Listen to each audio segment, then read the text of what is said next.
She buried her husband on a Tuesday. By Friday, the lawyers had confirmed what she already suspected. The billion-dollar company was hers. She thought the hardest chapter of her life was behind her. She had absolutely no idea it was just beginning. Welcome to Corporate Chaos Scandals, the place for the most shocking and unbelievable workplace confession stories. From office drama to hidden secrets, nothing is off limits. Before we get into this, make sure you subscribe and like, because we bring you stories like this every week. Her name is Hazel Frost, and when this story begins, she's 58 years old, recently widowed, and in possession of one of the most valuable technology companies in the semiconductor industry. She did not ask for this. She did not plan for it.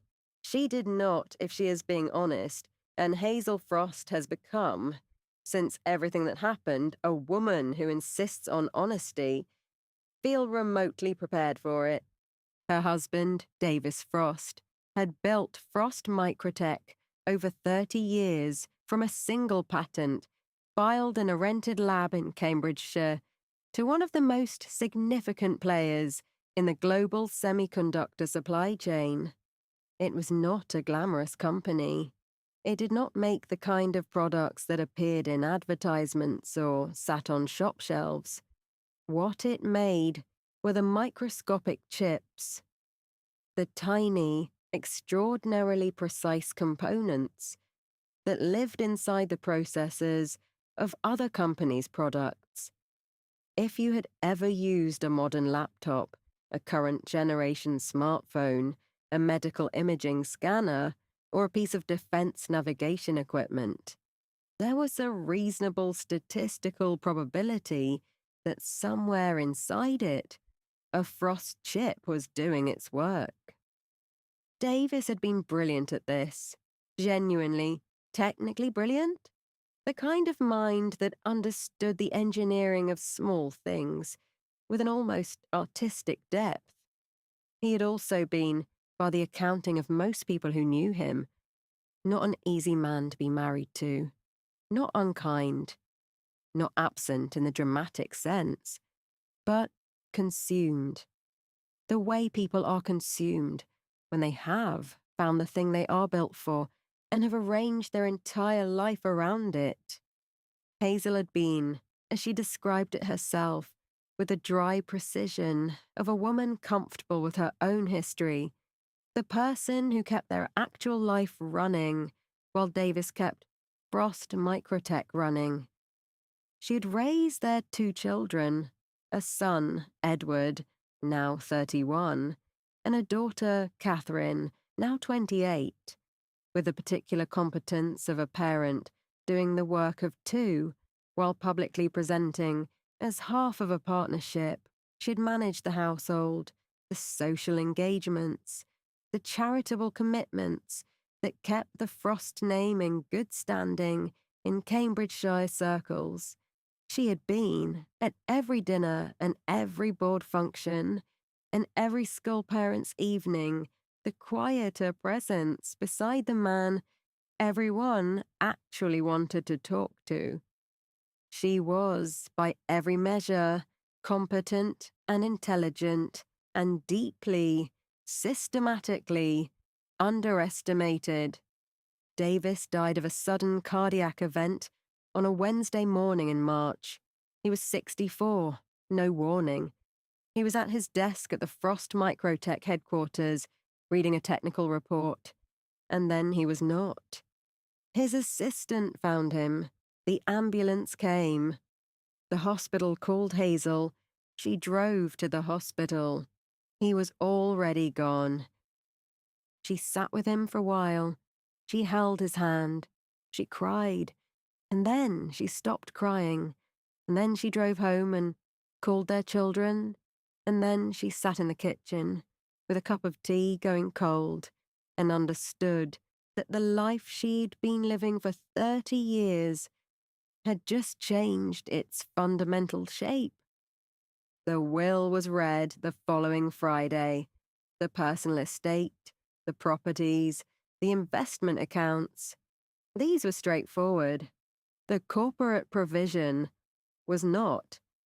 Davis had left Frost Microtech, the controlling stake, the CEO designation, full operational authority, to Hazel, not to Edward, who had a business background, not to the board, 7 of whom had been there for over a decade, not to his longtime operations director, Malcolm Ashby, who had privately, absolutely, considered himself the logical successor, to Hazel. She sat in the lawyer's office and heard this and felt, in exact sequence, shock, a strange pride, and then a specific, concrete terror that she did not show on her face, because she was Hazel Frost, and she'd spent 30 years not showing things on her face that she was actually feeling. On the drive home, she said to Catherine, who was in the passenger seat, "I suppose I'll need to learn what a semiconductor is." Catherine said, "Mum, you know what a semiconductor is." Hazel said, "I know the word. That's not the same thing." She was being modest. It was a habit. She was working on it. 6 months after Davis's funeral, 6 months of board meetings and operational briefings, and the exhausting performance of competence, that she was in fact developing into actual competence. Hazel Frost did something that her children thought was impulsive, and her therapist privately considered exactly right. She booked herself into a hotel in Dubai for 3 weeks. Alone. She had earned it. In the 6 months since inheriting Frost Microtech, she'd absorbed more technical and financial information than she had in the preceding decade. She had navigated a board that was respectful on the surface and skeptical underneath. She had made 3 significant operational decisions, each one correct, none of them obvious. Each one met with a mild surprise of people who had expected her to defer and found instead that she had an opinion. She needed to be no one for 3 weeks. Not Davis's widow. Not Frost Microtech's CEO. Not a mother being closely observed by her children for signs of either breakdown or recklessness. Just Hazel. The hotel was extraordinary in the particular way that certain Dubai hotels are extraordinary. Everything gleaming, everything precise, the service so anticipatory that it bordered on telepathic. She had a suite with a private pool that overlooked the water. She ordered a room service. She read novels, long ones, the kind she hadn't had time for in years. She swam in the early mornings before the heat made the idea of movement absurd. She sat alone at dinner with good food and a glass of wine and her own thoughts, and discovered that her own thoughts were, in fact, quite good company. She was not thinking about meeting anyone. This is important to establish clearly. Hazel Frost was not in Dubai looking for companionship or romance, or anything other than the specific piece of a woman who's been running hard for a long time and has finally, briefly, given herself permission to stop. It was on her 8th evening at a rooftop bar at the precise moment when the Dubai sky goes from orange to deep blue and the city lights begin to come up, that she met Prince Tariq al-Mansouri. He was sitting 2 seats away from her at the bar. When he turned and said, nodding at the book open in front of her, "That is an extraordinarily serious book for an extraordinarily beautiful evening." Hazel looked at him over the top of her reading glasses. He was, objectively, extraordinarily handsome. Tall, immaculately dressed, the kind of composed presence that suggested a life arranged entirely to his specifications. He was, she estimated, somewhere in his mid-30s. She said, "I've been reading serious books for 40 years. I'm not going to stop now because the view is nice." He laughed. Genuinely. Not the polished laugh of a man performing amusement.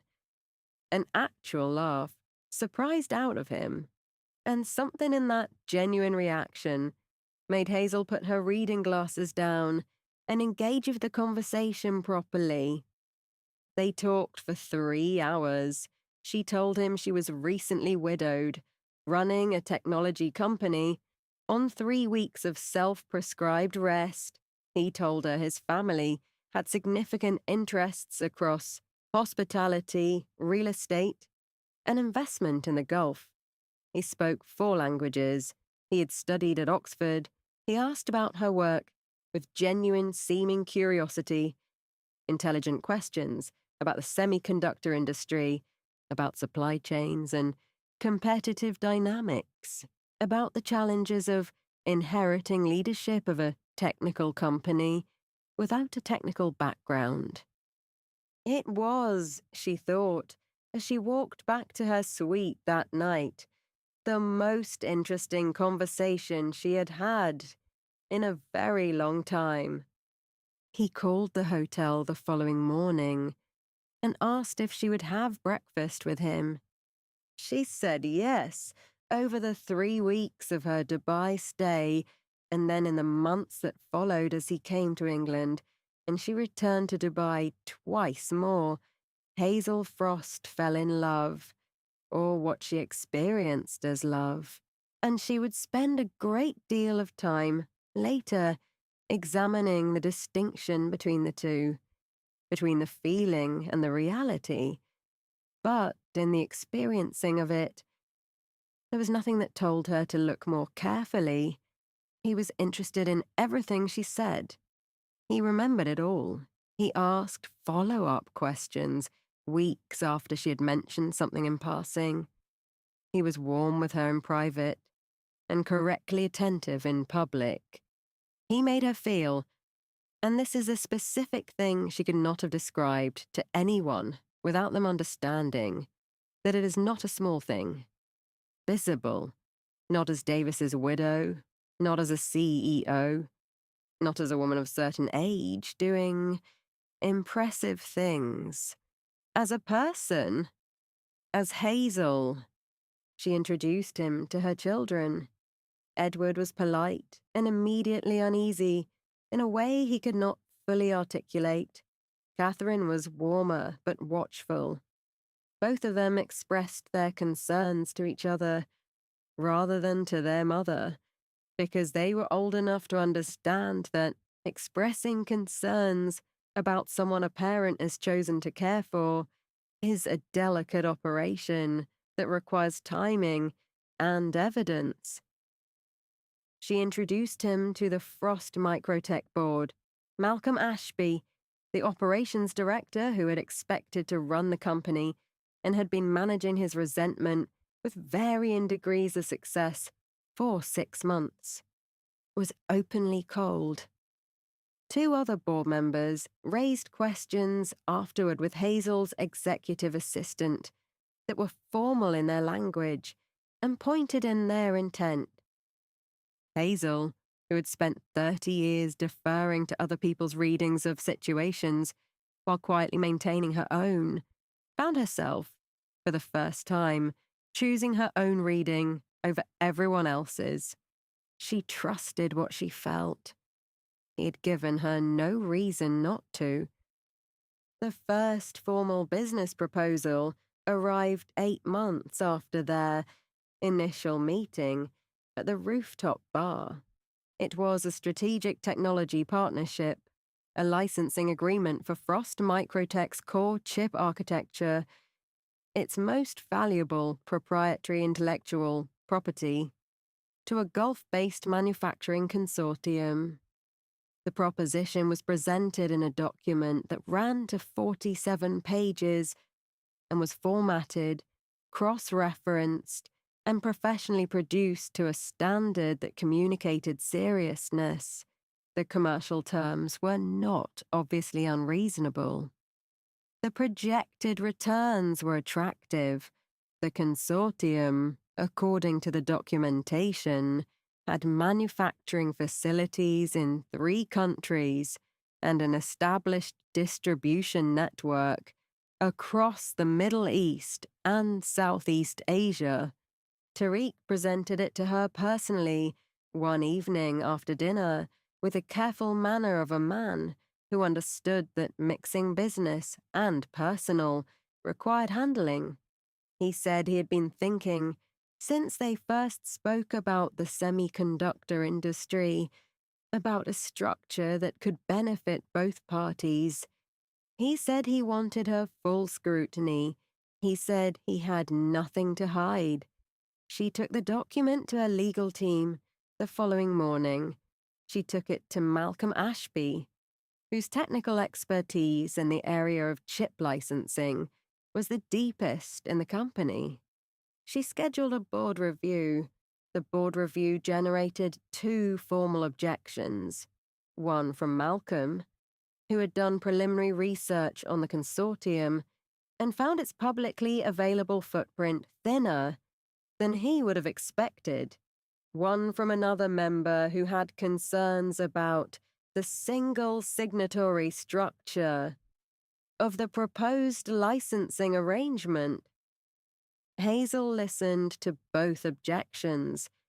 She felt, and she has been honest about this, a flare of defensiveness that she recognized as personal rather than professional. She asked for a 30-day extension and commissioned an independent due diligence review. She hired a firm she had not previously used, a firm recommended by her barrister rather than anyone associated with Frost Microtech. She wanted, she told her barrister, eyes that had no existing relationship with the company and no reason to tell her anything other than the truth. The firm assigned Graham Cole. Graham Cole was 51 years old, former intelligence community, the kind of man who approached corporate verification the way an archaeologist approaches a dig site, slowly, in layers, suspicious of anything that looks too clean. He had worked on 12 previous cases involving fraudulent investment propositions. He recognized the category of thing he was looking at within the first 48 hours of his engagement, though he did not say so yet. He finished the full review before he said anything. It took him 19 days. What he found beneath the 47 immaculate pages and the Gulf-based consortium and the manufacturing facilities in 3 countries was nothing. The consortium did not exist in any verifiable form. Its registered addresses were postboxes in 2 jurisdictions known for the ease with which they accommodated shell entity registration. The named directors were either entirely fictional or real people who, when contacted, had no knowledge of the company they were supposedly directing. He went further. He looked at Tariq al-Mansouri. The Oxford study was real. He had attended, had not completed a degree, had left after 2 years under circumstances that the university would not discuss, but that Graham's contacts characterized as financial. The family hospitality empire was not real. The property portfolio across 3 countries was not real. The sovereign wealth fund referenced in a projected merger document Tariq had shared informally 3 weeks prior, a document Hazel had not yet acted on, but had received, was a website registered 10 months ago with no regulatory standing and no financial history. The title was not real. Prince Tariq al-Mansouri did not exist. The man was Tariq Mansour, born in Beirut, resident of various cities across the previous 8 years, with a documented history in 2 jurisdictions of approaching wealthy women, establishing intimate relationships, and attempting to extract financial value through fabricated business propositions. Hazel Frost was not his first target. She was simply the most valuable one he had ever identified. Graham Cole sat with this information for a full day before presenting it. He wanted to be certain of every element before he put it in front of a woman who had developed real feelings for the person it described. He called Hazel's legal director on a Wednesday morning. He said, "I need to meet with Mrs. Frost today, and I need everyone else to be out of the room." The meeting was in Hazel's office. At Frost Microtech headquarters, Graham laid everything on the desk in front of her, document by document, the consortium, the addresses, the directors, the history, the previous targets, the full picture of who Tariq Mansour was and what he had been trying to do. Hazel read everything. She did not rush. She turned each page carefully. She asked 3 questions, precise, technical questions, about the methodology of the verification, and received precise, technical answers. When she finished, she placed the last document face down on the desk. She was very still for a long time. She said, "How close did it get?" Graham said, "The licensing agreement was 2 board signatures from execution. The intellectual property in your core chip architecture would have transferred in a form that would have taken years and significant legal resources to reverse. The merger proposition, the one he sent you informally, if formalized and acted upon, would have been structured to transfer effective control of the company. We stopped it before either step completed." Hazel said, "I see." She asked Graham to wait outside. She asked her legal director to stay.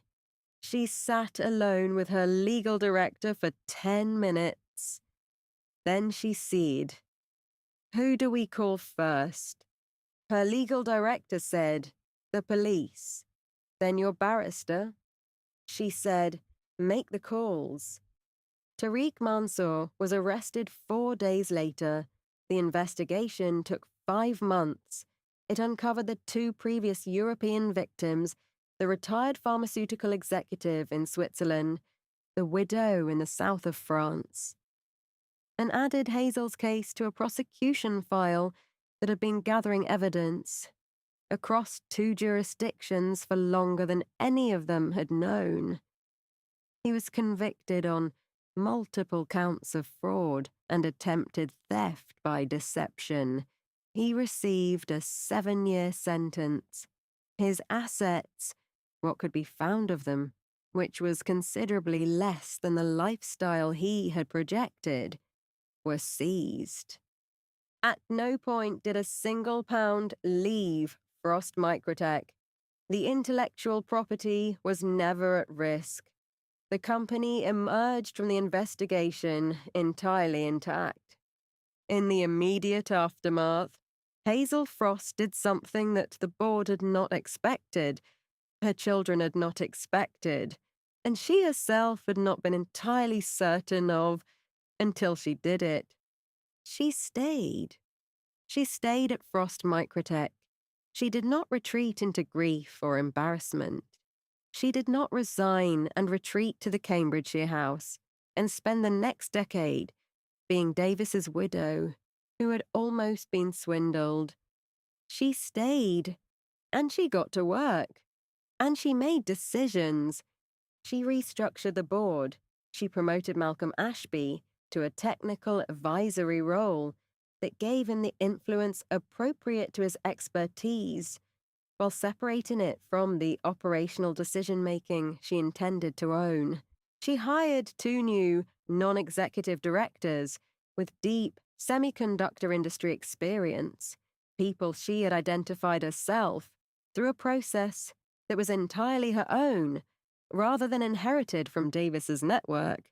She hired a CFO she trusted from a search she conducted personally.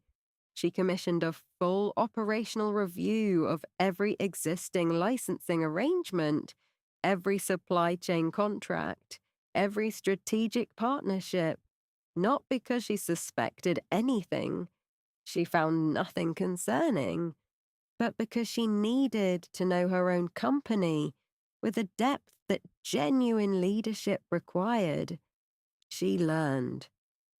Actively and without false modesty, she brought in consultants where her knowledge had gaps, and she was not embarrassed about the gaps, because she had decided that embarrassment about not knowing things you had not yet had the chance to learn was a waste of energy she could not afford. Within 18 months of the crisis, Frost Microtech had secured two new major supply contracts worth a combined £340 million. The company's valuation reached a new high.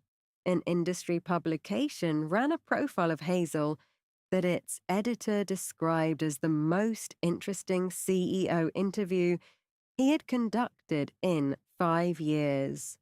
Malcolm Ashby, who had doubted her from the beginning, called her into his office one afternoon. She found this reversal of the normal direction quietly satisfying and said, "Mrs. Frost, I was wrong about you at the start. I thought I should say so." Hazel said, "Thank you, Malcolm. I know." She went back to her office and got on with the next thing. Her daughter Catherine called her a few weeks later and said, "Mum, do you ever think about how differently this could all have gone?" Hazel said, "Every day." Catherine said, "And?" Hazel said, "And then I get back to work. That's the only answer I've found that's actually useful." She is still the CEO of Frost Microtech. She has not been back to Dubai. She is, by every account, doing extraordinarily well. That is the story of Hazel Frost, the widow, the man who was not a prince, and the billion-dollar company that nearly changed hands without anyone's consent. Drop a comment below. At what point in this story did you start to suspect Tariq? And what do you think about Hazel, the woman who trusted her own instincts, even when the people around her were worried? Tell me where you land on this one. The comments section belongs to you. And if you're not yet subscribed to Corporate Chaos Scandals, this is the moment. Hit that subscribe button right now. Give this video a like. Share it with someone you know. We are here every single week with stories that prove that real life is always stranger, always more complicated, and always more worth paying attention to than anything invented. I'll see you in the next one.